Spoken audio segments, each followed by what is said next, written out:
gente, voltando aqui, agora a gente vai examinar os nossos incisos do artigo 5º numa sequência, legal? Vamos olhar para os vários dispositivos e vou começar pelo inciso 1º. Nós temos aqui o chamado princípio da igualdade, ou isonomia, trazendo para a gente que homens e mulheres são iguais em direitos e obrigações nos termos desta Constituição. E o ponto importante para tratar aqui do princípio da isonomia, ou princípio da igualdade, primeiro, princípio da igualdade, ou também chamado de princípio da isonomia, é simplesmente avaliar nesse cenário, e quando tratando da isonomia, da igualdade, esse princípio ele vai ter duas vertentes, né? É importante lembrarmos da igualdade formal e da igualdade material. Também pode ser chamada de igualdade real, igualdade substancial. E a diferença é muito tranquila. É lembrar que a igualdade formal é a igualdade perante a lei, né? É aquela igualdade que se revela justamente na garantia das várias liberdades, direitos, proteções. Por exemplo, eu tenho liberdade de credo religioso. Você também. Nós gozamos dessas liberdades de maneira igual. Eu não tenho mais liberdade de credo religioso do que você, ou você tem mais do que eu. Na realidade, nós temos essa liberdade garantida em lei a todos de forma igual. Essa é a chamada igualdade formal. A igualdade em sua melhor semântica. A igualdade que evidencia a efetiva simetria, a efetiva semelhança. Todavia, a igualdade material, ela já parte para um campo de subjetividade. Porque na igualdade material, nós vamos precisar dar um tratamento diferenciado para um determinado indivíduo, para que esse indivíduo alcance, para que tenhamos, né, não um indivíduo, mas para que nós alcancemos um resultado de justiça social. A ideia da igualdade material, ela exige um tratamento diferenciado para igualar. Isso é um tanto quanto estranho, né? Bom, é porque eu não sei se aí da tela você consegue ter noção que eu não sou uma pessoa provida de muita altura, né? Eu sou baixinho pra caramba. Fazer o quê? Eu tenho ainda, assim dizer, 1,66, né? Porque a gente sabe muito bem que quando a idade vai avançando, hoje eu estou com 39 anos, a gente vai diminuindo um pouquinho de tamanho, né? Espero que isso não aconteça comigo, porque senão eu tô ferrado, né? Mas imagine você o seguinte, aquele muro, né, de 1,90 e provavelmente a gente tem alguém aí, né, que goza dessa altura, e aí tá lá aquele meu amigo de 1,90 olhando o que está acontecendo por trás do muro, e surpreso, e sabe, aquelas interjeições, caramba, que não sei o que lá no Rio de Janeiro a gente costuma falar o caraca, né? Caraca. Eu não sei como é que aqui no Mato Grosso esse caraca é utilizado, mas lá no Rio Grande do Sul, eu estou muito por lá também, um local que eu gosto muito de trabalhar, né? Lá no Rio Grande do Sul eles falam bah, tem o mesmo valor semântico do nosso caraca. E aí, se você está assistindo essa aula em casa agora, vai lá no Instagram, né? Procura o professor.arturdamasceno, prof.arturdamasceno, e me mostra, Arthur, estou vendo o teu vídeo aqui agora. E já que você não sabe como aqui no Mato Grosso a gente mostra essa interjeição de surpresa, né? É dessa maneira. Aí você me avisa, me fala que eu já vou guardar. Aí tá lá, olhando aqui, meu Deus, o que está acontecendo? E eu passo assim, eu falo, gente, rapaz, o que você está fazendo aí? O que está acontecendo? Aí ele vira para mim e fala assim, vem ver. Poxa, ele vai me atrapalhar a vida, né? Porque se o muro tem 1,90, como é que eu vou ver? Eu arrumo um jeito. Eu vou buscar algo que me garanta a mesma visão de mundo que ele tem. Então eu percebo que subindo em algo, eu vou ter a mesma visão de mundo. O resultado vai ser de igualdade. Mas para que esse resultado de igualdade fosse possível, eu precisei de um tratamento diferenciado. A brincadeira, né, é boa porque ela consegue refletir para a gente o que é a igualdade material, ou também chamada de real, substancial. A igualdade material ela não está no tratamento, muito pelo contrário. O tratamento precisa ser diferente para que consigamos ter um resultado de igualdade. E aí vem aquela célebre frase de Rui Barbosa, né? A lei precisa desigualar os desiguais na medida de suas desigualdades. Tratamento diferenciado para quem precisa ser tratado de maneira diferente. E a finalidade desse tratamento diferenciado é encontrarmos justiça social. A igualdade material, ela se refina nessa circunstância. Você tem aí, né, várias questões nesse sentido. O processo de cotas, inclusive para concurso público.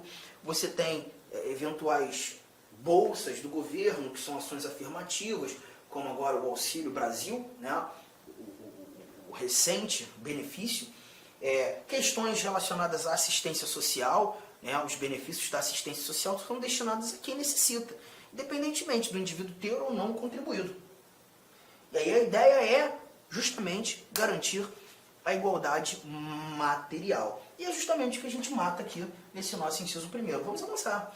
Inciso segundo, ele já traz pra gente, vou até deixar aqui já um pouco das anotações, ele traz pra gente o chamado princípio da legalidade.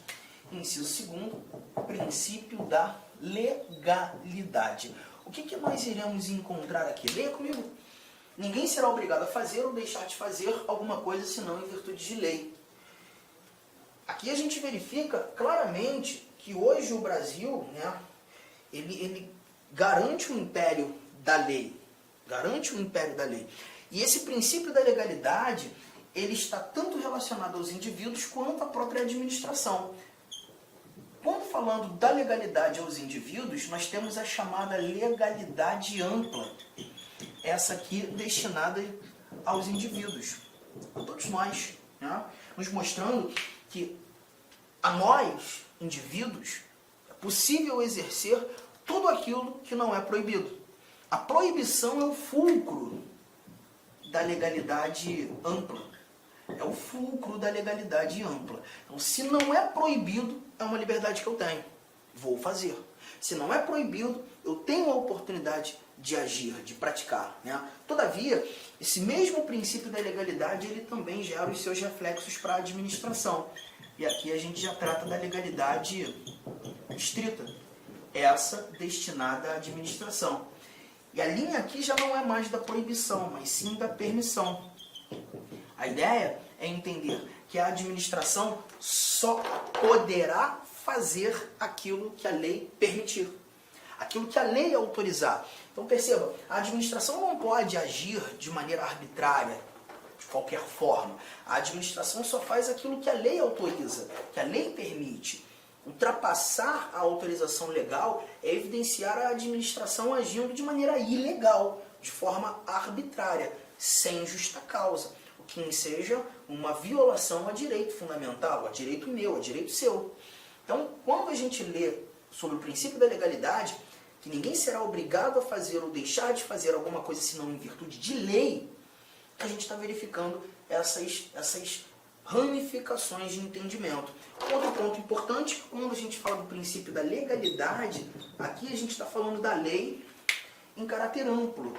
A lei em caráter amplo. Então, quando a gente fala de lei aqui, a gente está falando de todo e qualquer ato normativo que estabeleça direitos e obrigações. Essa é a ideia da lei no âmbito do princípio da legalidade. Tá? Então perceba, medidas provisórias, por exemplo, são atos legislativos criados pelo presidente da República. O presidente da República edita medidas provisórias. Só que o artigo 62 da nossa Constituição, você pode conferi-lo, traz pra gente que a medida provisória não é lei, tem força de lei. Quando o presidente edita uma medida provisória, ele precisa remeter essa medida provisória ao Congresso Nacional e o Congresso Nacional vai deliberar no intuito de transformar essa medida em lei. Ou não. Está percebendo? Então, nessa linha de raciocínio, nós não estamos falando de lei propriamente dita, mas um ato normativo que tem força de lei, mas essa medida provisória estabelece novos direitos, novas obrigações? Perfeitamente. Então está inserida no âmbito do princípio da legalidade. E aí, é muito importante, já fez a sua anotação, é muito importante nós voarmos para um outro dispositivo. Lá no primeiro bloco nosso, estudando direitos fundamentais, nós discutimos esse inciso aqui, ó. Cadê você? Tá aqui. Nós discutimos esse princípio aqui, o princípio da irretroatividade da lei penal. Princípio da irretroatividade da lei penal. Você já o tem em seu caderno. Inclusive, o trouxe quando a gente estava conversando e apresentando exemplos sobre as chamadas normas de eficácia plena. A lei penal não retroagirá salvo para beneficiar o réu. Você está lembrando? Só que o inciso 39, ele diz para a gente o seguinte, ó, que não há crime sem lei anterior que o defina, nem pena sem prévia cominação legal. Engraçado, quando você está estudando direito penal, é muito normal os professores apresentarem essa mesma literalidade aqui, essa mesma informação do dispositivo, inciso 39, com o princípio da legalidade. Mas eles costumam dizer princípio da legalidade penal. E essa mesma informação é nada mais nada menos do que o artigo 1º do Código Penal, né? Mas aqui no âmbito do direito constitucional, nós constitucionalistas costumamos apontar esse princípio como o princípio da reserva legal, e não o princípio da legalidade. A legalidade, para a gente, é justamente aquele dispositivo que versa aqui. Ninguém será obrigado a fazer ou deixar de fazer alguma coisa senão em virtude de lei. Já conversamos.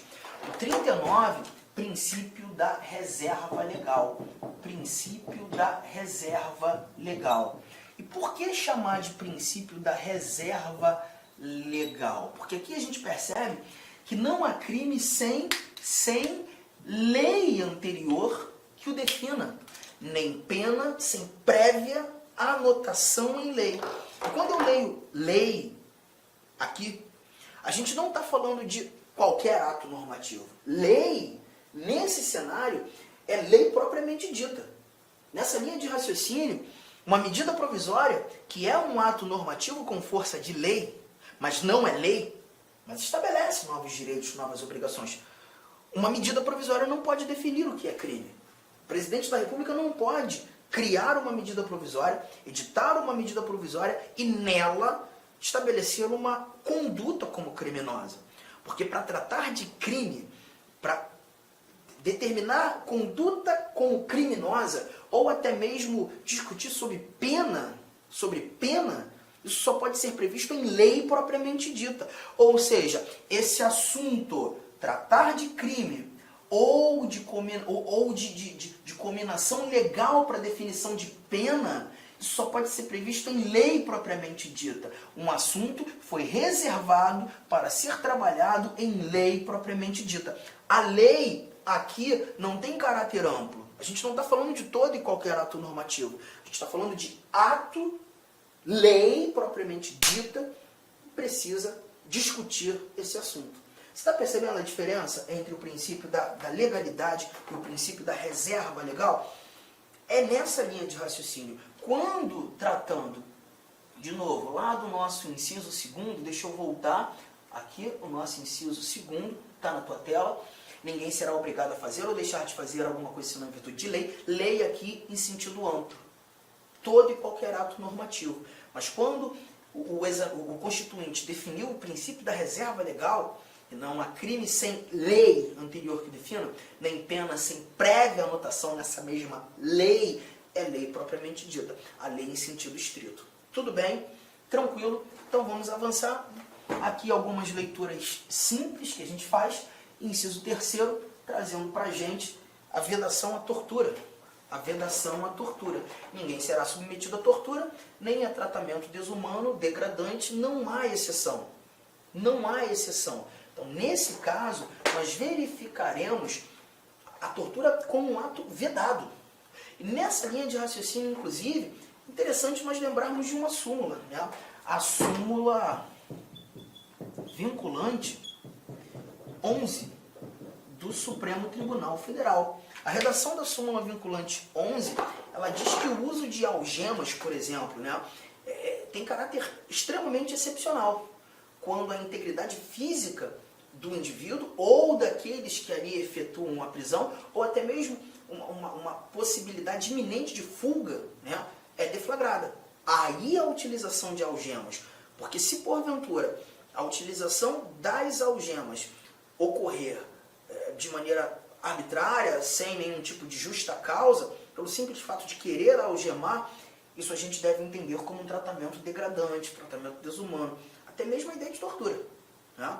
Então, é vedado, e a súmula vinculante ela vem justamente para alinhavar essa recomendação. Show! Inciso 4, é livre a manifestação. Com licença, meus amigos, minhas amigas. Inicialmente eu peço desculpas por interromper seus estudos, mas essa videoaula é uma videoaula demonstrativa para você conhecer a qualidade de nossos mestres aqui da LAC Concursos.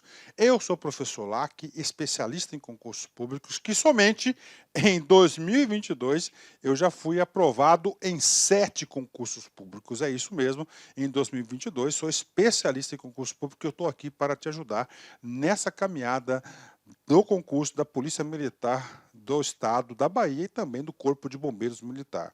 Gente, olha só, qual que é o diferencial da LAC Concurso? Primeiro, tá, o nosso diferencial primeiro, preste atenção, tá? Primeiro, nós temos uma ferramenta pedagógica chamada Personal Coach. Personal significa pessoal, coach significa treinador. Então aqui você tem um treinador pessoal de concursos. Essa metodologia ela é baseada em técnicas de administração e ferramentas de administração, mais precisamente administração por resultados. Ou seja, todo dia você tem uma meta de estudos, é isso mesmo. Todo dia você tem uma meta de estudos. Papo sério, se você se matricular, se você cumprir as nossas orientações pedagógicas, se você assistir as nossas videoaulas, ou essas videoaulas na internet e muito mais lá no nosso site, claro, completas, eu tenho certeza que você ficará competitivo e você terá reais chances de aprovação. Em 2019, nós tivemos também um concurso aí da PM da Bahia, na qual a gente teve aí dezenas de alunos aprovados. Inclusive, nós fizemos aí uma playlist no YouTube super vencedora, né? Super vencedora para a galera, né? Professor, quanto custa? Olha só, preço promocional. Apenas 10 parcelas de R$ 25,00.